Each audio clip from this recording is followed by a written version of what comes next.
Hola a todos. En esta clase vamos a revisar como una parte más dirigida al comportamiento del tema de evolución, como ya para cerrar este punto, ¿no? Normalmente nos preguntamos de por qué nosotros como psicólogos debemos de saber sobre evolución. Si la evolución parece que es un fenómeno que ocurre en un espectro muy grande, ¿no? Pensamos que deben de tardar muchos años o pasar mucho tiempo para que podamos nosotros ver cambios en un organismo y esto no es así tan cierto. Esta es la imagen que tenemos de la evolución de Darwin. Pero pues con la teoría sintética de la evolución hay diferentes propuestas sobre los tiempos en los que ocurren estos cambios. Así que, y bueno, la función o la ventaja de saber sobre evolución en cuanto a ciertos comportamientos, pues no solamente nos dice el tipo de entidad que somos y dónde nos ubicamos en la naturaleza, sino también nos permite a lo mejor clarificar de manera comparativa con otros organismos. Es decir, hay dos razones por las que estudiamos evolución. La primera es estudiamos evolución para saber qué tipo de entidad somos, qué tipo de ser vivo somos.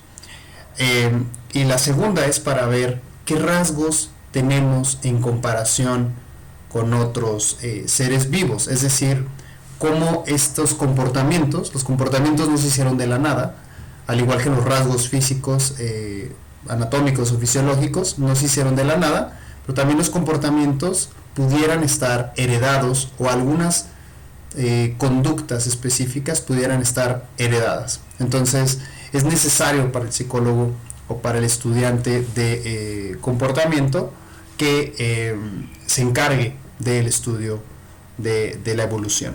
Muy bien, con esta introducción, esto es nada más como para que no perdamos la brújula, vamos a ver lo que es un tema más dirigido al comportamiento, aspectos que involucran más a la etología y a lo que actualmente es muy polémico, que le llaman psicología evolucionista o psicología evolutiva. Aquí hay dos aclaraciones que hay que decir. Cuando hablamos de psicología evolutiva, no está estudiando en sí, es una palabra que pudiera confundir a lo que trata la psicología evolutiva, pero más bien la psicología evolutiva estudia la ontogenia del humano. Bueno, pudiera estudiarlo de otro ser vivo, pero nos estamos refiriendo a los humanos, ¿no?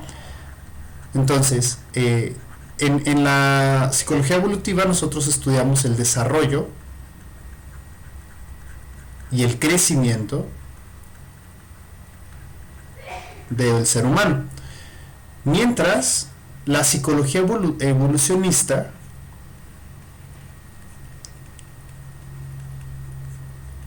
trata de estudiar lo que es más en aspectos filogenéticos. Yo no les diría que se casaran con la idea de que existe una psicología evolucionista, porque ahorita está siendo muy discutida y muy puesta en duda, ¿no? Son un grupo de psicólogos norteamericanos que proponen que debemos de estudiar el comportamiento a través de la óptica de la evolución, pero no como lo estamos estudiando en la clase, sino tratando de justificar puras adaptaciones. Yo les había advertido que hay que tener muchísimo cuidado con creer que todo es una adaptación, no todo es adaptativo, como habíamos visto en las clases anteriores. La psicología evolucionista, es una de las críticas que le hacen, es que considera que la mayoría de los rasgos, o todos los rasgos que vemos de comportamiento, son adaptativos. Entonces, tengan mucho cuidado con acercarse a este tipo de posturas, son bastante problemáticas. Si ustedes van a ser neuropsicólogos, si van a ser psicólogos cognitivos, psicólogos conductuales o psicólogos comparados, o sea, si les interesa ver cómo funciona un comportamiento con otras especies o nuestra relación con otras especies, entonces pues obviamente lo estamos haciendo mejor de lo que lo propone la psicología evolucionista, ¿no? Llegó a ser una moda en Estados Unidos este enfoque. Entonces, una de las ciencias o de las disciplinas que más nos aporta o nos deja evidencia de cómo funciona la evolución y el comportamiento es la etología. La etología es la ciencia que estudia el comportamiento animal, pero en cuanto a especies específicas, ¿no? Perdón por el pleonasmo, pero o sea, nos está dedicando solamente a estudiar el comportamiento en una especie dada, ¿no? Hay etología canina, hay etología humana, hay etología, no sé, de la gallina, etcétera. O sea, la etología se centra en estudiar el comportamiento, pero desde un espectro más amplio, considerando a todo el animal, no toda la especie. Que pasa el de las tortillas. Bien, entonces la etología y la psicología comparten muchísimos vínculos, tanto los métodos como algunas aproximaciones. La etología es muy diferente a la psicología porque la etología de alguna manera no descarta o no se centra en estudiar la cognición. La etología es un poco más parecido a una mezcla de conductismo con evolución y luego con biología y con otras cosas, ¿no? Que es una mezcla muy rara la etología, pero sí tenemos mucho en común la etología y la psicología. Y un aspecto que la etología sostiene es que los comportamientos tienen una base evolutiva heredada y compartida. Es decir, nosotros podemos ver un comportamiento en un animal, incluidos los seres humanos, y nosotros podemos atisbar o pensar o hipotetizar qué tipo de organismos tienen comportamientos similares o cómo este comportamiento pudiera estar relacionado con otras especies. Entonces, o a lo mejor si la misma idea de que somos mamíferos pudiera estar relacionada con este tipo de expresión. Entonces, estas preguntas que ustedes ven aquí, el nivel de la pregunta, creo que ya lo habíamos visto un poco en la explicación biológica, lo aporta uno de los grandes etólogos, es Nicola Tinbergen. Se le conoce clásicamente a estas 4 preguntas o a estos 4 niveles como las preguntas de Tinbergen.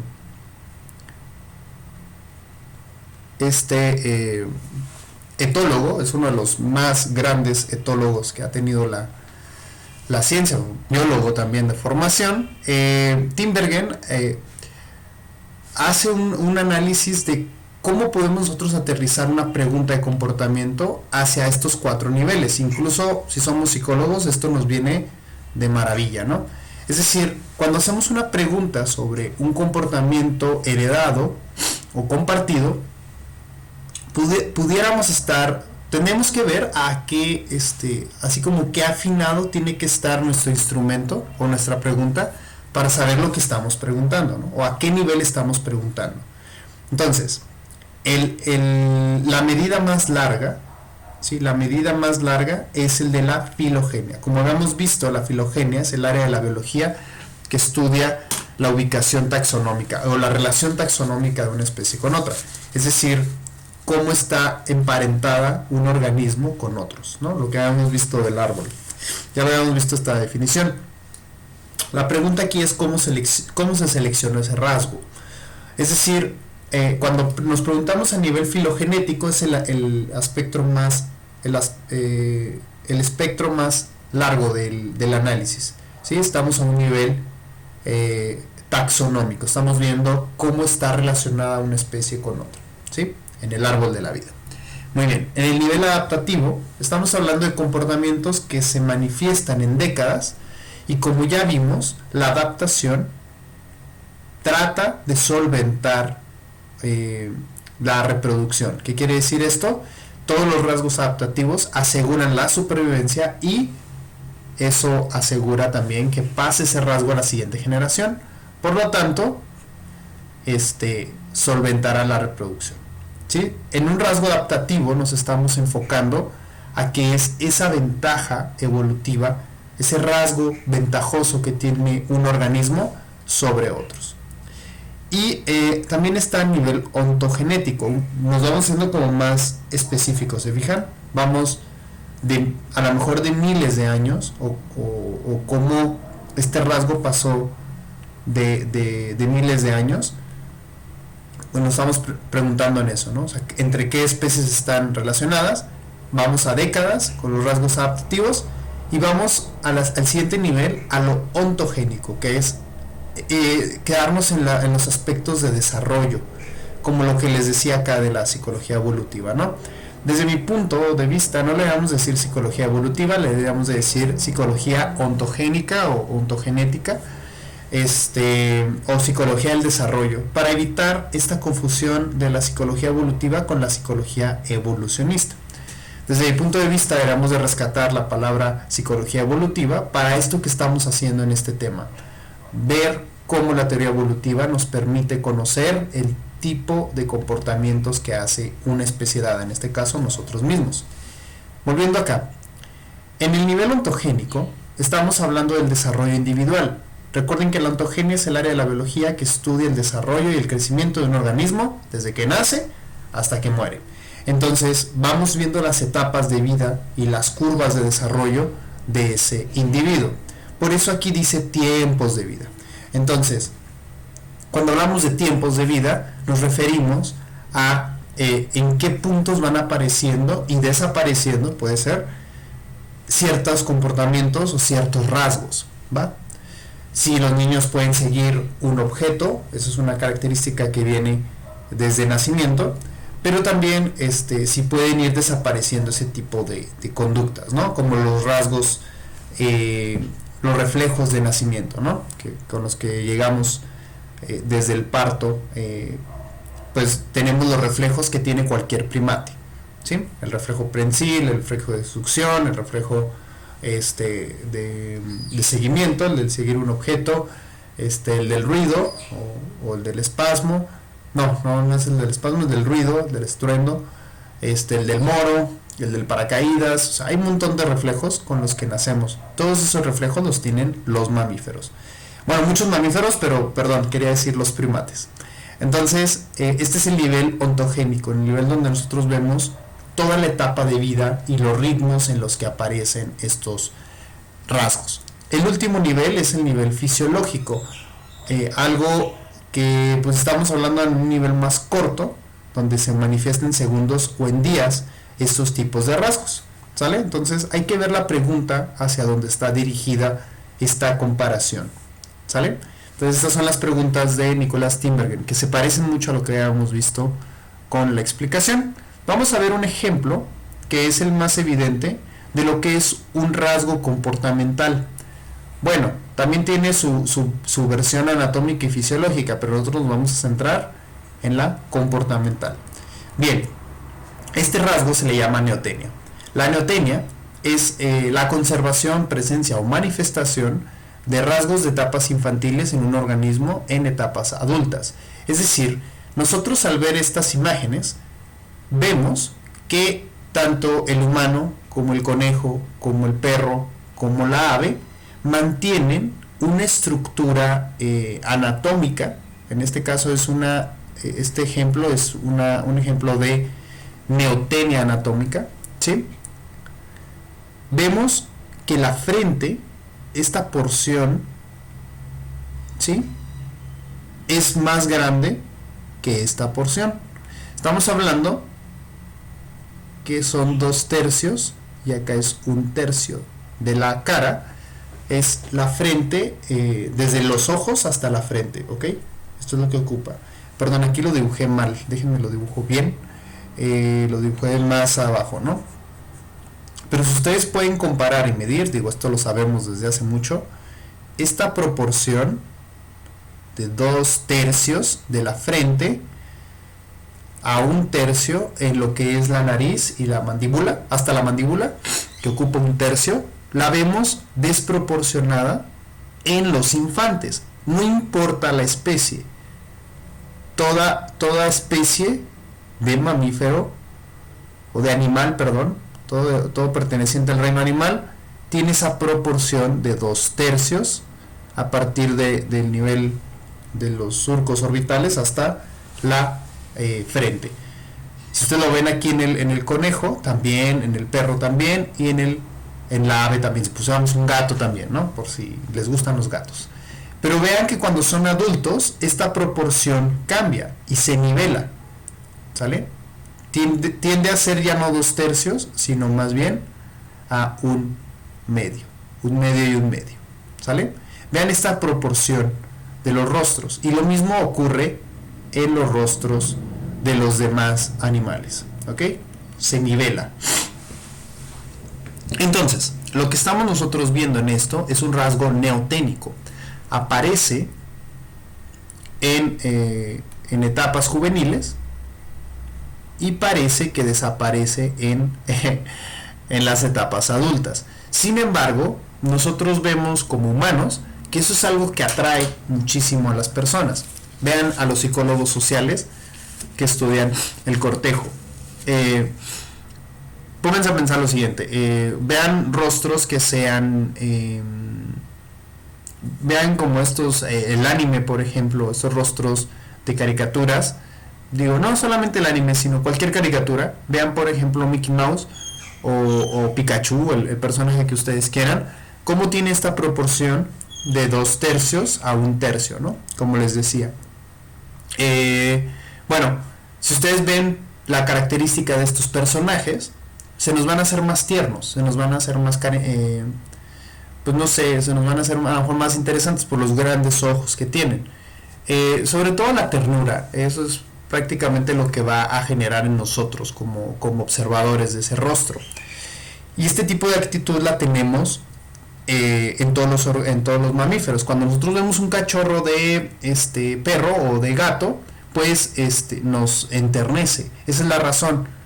Y la razón es una razón mamífera o es una razón animal, que este tipo de configuración nos remite no a pensar, digo, esto es automático, a pensar que estos organismos pues son infantes. Ahora, hay muchas personas que incluso conforme aumenta la edad, pues se nos van haciendo los ojos más pequeños o las orejas más grandes, y muchas de las cirugías plásticas es para mantener estos rasgos anatómicos de manera neoténica, es decir, aparentar que tenemos rasgos juveniles.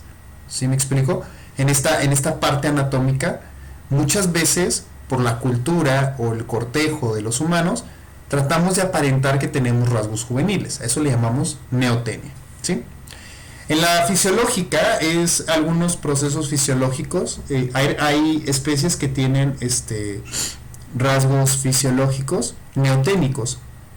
Por ejemplo, nosotros tenemos un rasgo neoténico como el poder tomar leche cuando somos adultos. Si ustedes revisan en el reino animal cuántos mamíferos pueden beber leche cuando son adultos, van a encontrar que solamente Felis catus y Homo sapiens, como las dos especies en el reino animal que puede tomar leche siendo adulto. Ese es un rasgo neoténico, ¿no? Que tenemos estas dos especies, Felis catus y Homo sapiens. Los perros no pueden tomar leche o la rechazan, ¿no? La mayoría de los humanos la toleramos, ¿sí? Cuando somos adultos, pues ya empezamos a, bueno, cuando somos ya ancianos, ya empezamos a perder un poco esa tolerancia, pero no es por las enzimas que nos permiten digerir la lactosa o el ácido láctico, creo que es. pero tenemos configuraciones por selección natural que tenemos un rasgo exclusivo que remite a la fisiología y que solamente los infantes, pues al beber leche, pues toleran eso, pero nosotros bebemos leche siendo adultos. Y vamos a ver la comportamental. En la comportamental son aspectos donde nosotros aparentamos ser jóvenes o rasgos juveniles, como por ejemplo cuando hablamos chiple con nuestra pareja o con, no sé, nuestros perros o gatos, ¿no? Ese es un rasgo comportamental neoténico. O el más llamativo es el juego. Si ustedes ven a todos los mamíferos, van a presentar el juego como una conducta habitual, ¿sí? El juego es una conducta neoténica porque solamente aparece en la infancia, pero los humanos somos la especie más neoténica que hay. Es decir, nosotros jugamos en todas las etapas del desarrollo. De hecho, cuando más jugamos es cuando somos adultos.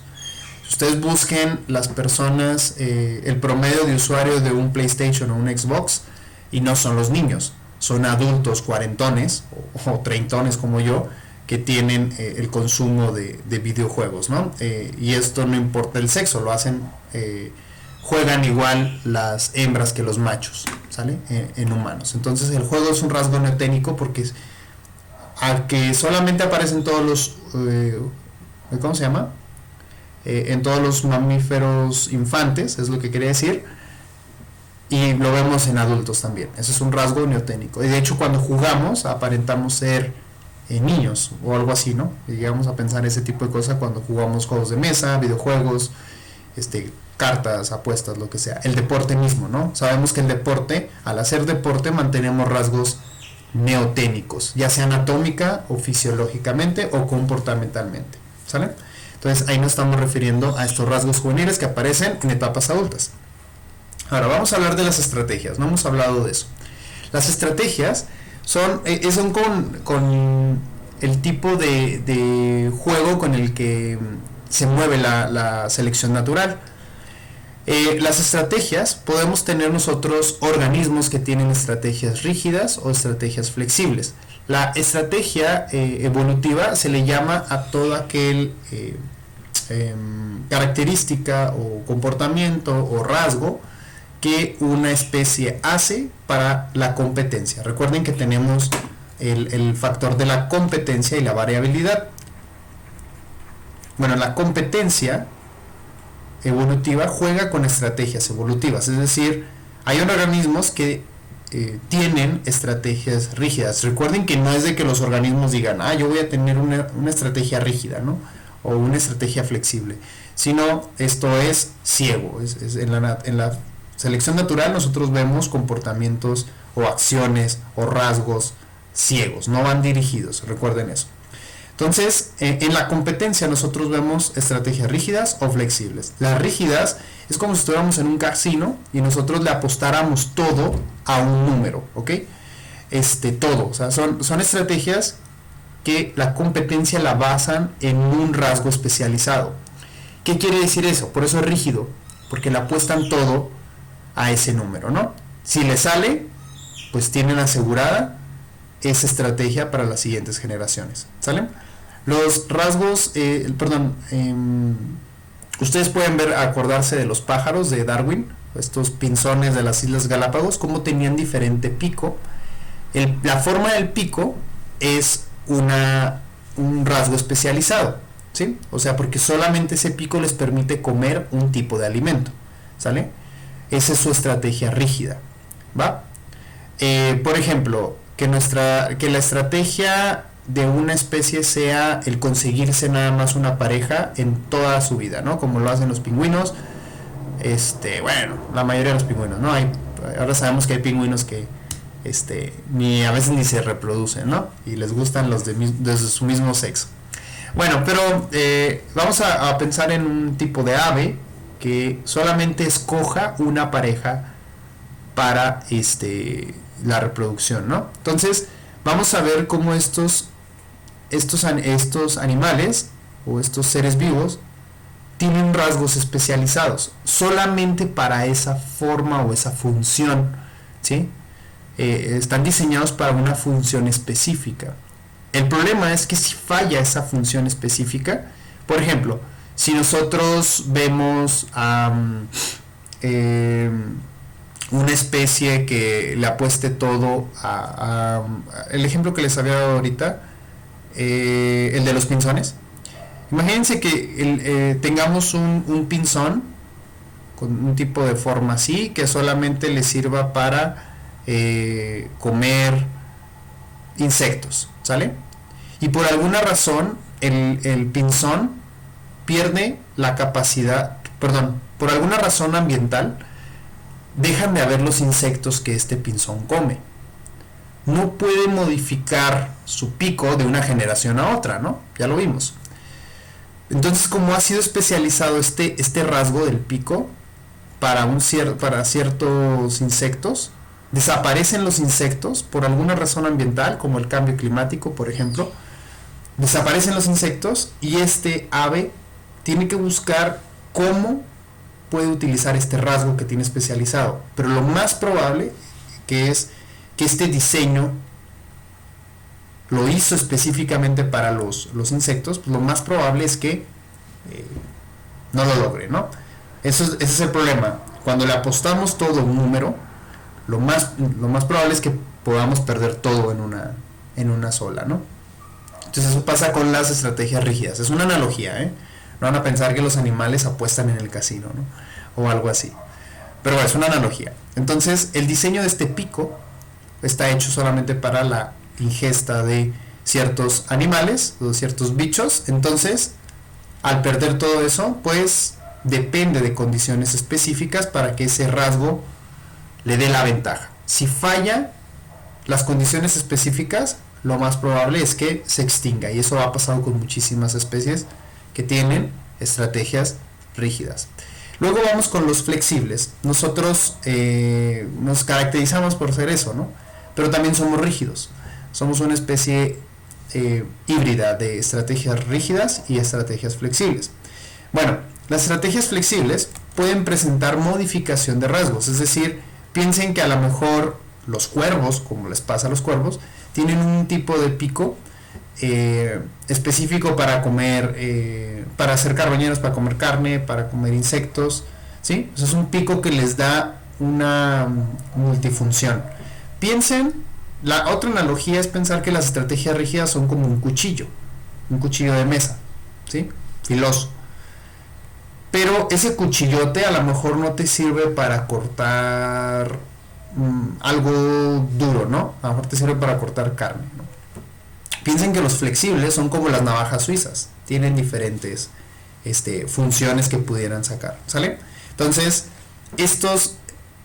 los flexibles no crean que la tienen tan fácil, tan asegurada, puede variar su eficacia. Las rígidas tienen la característica de que cuando les sale esa estrategia, son bastante eficaces, se mantienen bastante eficaces, ¿no? Mientras los flexibles, su eficacia puede variar, ¿sale?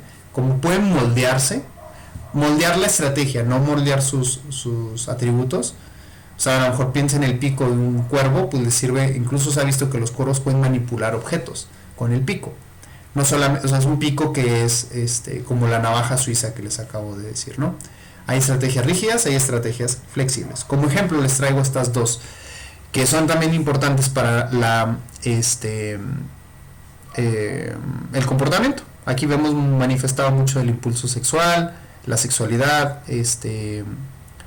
el cortejo, cosas así, ¿no? Comportamientos muy específicos. Bueno, vamos a ver dos tipos de estrategia. Esta estrategia, la estrategia K, vamos a ver primero esta, ocurre en animales que tienen las siguientes características. Animales que dan pocas crías, ¿sí? Estas pocas crías requieren de una alta inversión parental. ¿Qué quiere decir una alta inversión parental? Que los padres invierten mucho tiempo y recurso, ¿sí? Alimento, cuidado parental, en estas crías. Como tú tienes pocas crías, pues hay que cuidarlas porque solamente tienes esas, ¿no? Imagínense un mamífero que da 4 crías, son pocas crías en realidad, hay que cuidarlas, ¿no? Necesita un cuidado parental. Y esto, lo que podemos ver es que son seres vivos que duran bastantes años vivos, ¿sale? Tienen periodos de vida largos. A esta estrategia le llaman una estrategia más como conservadora, porque de alguna manera pasan los animales, la mayoría de los animales son de estrategia K, o se les considera altriciales, como el canguro que están viendo acá. En la bolsa del canguro, pues cabe nada más cabe un embrión de canguro, y pues ahí se tiene que desarrollar, ¿no? Los canguros pues no dan a luz, o sea, no generan una placenta. La placenta es la bolsa, hagan de cuenta, ¿no? La bolsa que tiene el canguro. Entonces ahí nada más cabe un canguro, y ese canguro pues tiene que ser cuidado, ¿no? Porque si no es cuidado y muere el canguro, se perdió toda la descendencia. Entonces por eso depositan una alta inversión parental, ¿sí? Tienen periodos de vida largos. A esto le llaman estrategia conservadora, ¿no? Porque pues vas cuidando. O estrategia K. K y R son las curvas que hacen en la estadística, ¿no? cuando se mapean las poblaciones de estas especies. Bueno, sigue la estrategia R, es una estrategia que le llaman poco conservadora, obviamente, porque da muchas crías. Aquí vemos organismos que dejan muchas crías, ¿sí? Y que ya tienen una forma dada, o sea, no las tienen que cuidar porque prácticamente ya nacen listos para cuidarse ellos solos, ¿sí? Dan muchas crías y no hay que cuidarlos, tienen una baja inversión parental. A estos animales no se les llama altriciales. Bueno, a estos organismos no se les llama altriciales, se les llama precociales, como precocido, ¿sí? O sea, ya vienen listos, o sea, salen precocidos y ya pueden valerse ellos solos. Ustedes ven en los mamíferos que no se valen ellos solos. Nacen y todavía tienen que ser cuidados porque pueden ser depredados, ¿verdad? En los organismos que son precociales, el organismo, es que hablo mucho de animales, el organismo puede valerse por sí mismo, ¿no? O sea, ya a los segundos de vida ya está listo para salir adelante, ¿no? Entonces, por eso la precocialidad apuesta a la superpoblación. Las poblaciones de estrategia K no apuestan a la superpoblación. Estos de abajo, los de la R, apuestan a dejar muchas crías y a que esas crías pues van a ser depredadas y se mantengan una cantidad suficiente, ¿sí? De muchos se quedan pocos, pero suficientes. Mientras en la estrategia K son pocos y hay que cuidar a esos pocos para que esos pocos tengan pocas crías a futuro, ¿sale? Muy bien, no apuestan a una superpoblación. Y los de estrategia R tienen periodos de vida cortos, duran muy poco. Casi aquí estoy describiendo un insecto, ¿verdad? Piensan en un insecto. O sea, un mosquito deja sus huevos y empiezan a salir miles y miles de insectos, miles y miles de mosquitos. Y la mamá mosquito no anda detrás de los mosquitos cuidándolos, ¿no? No los lleva a la escuela de mosquitos para enseñarles a picar, ¿no? Mientras, por ejemplo, ustedes ven las aves y se quedan bastante tiempo en el nido. Y luego se quedan bastante tiempo siendo alimentados.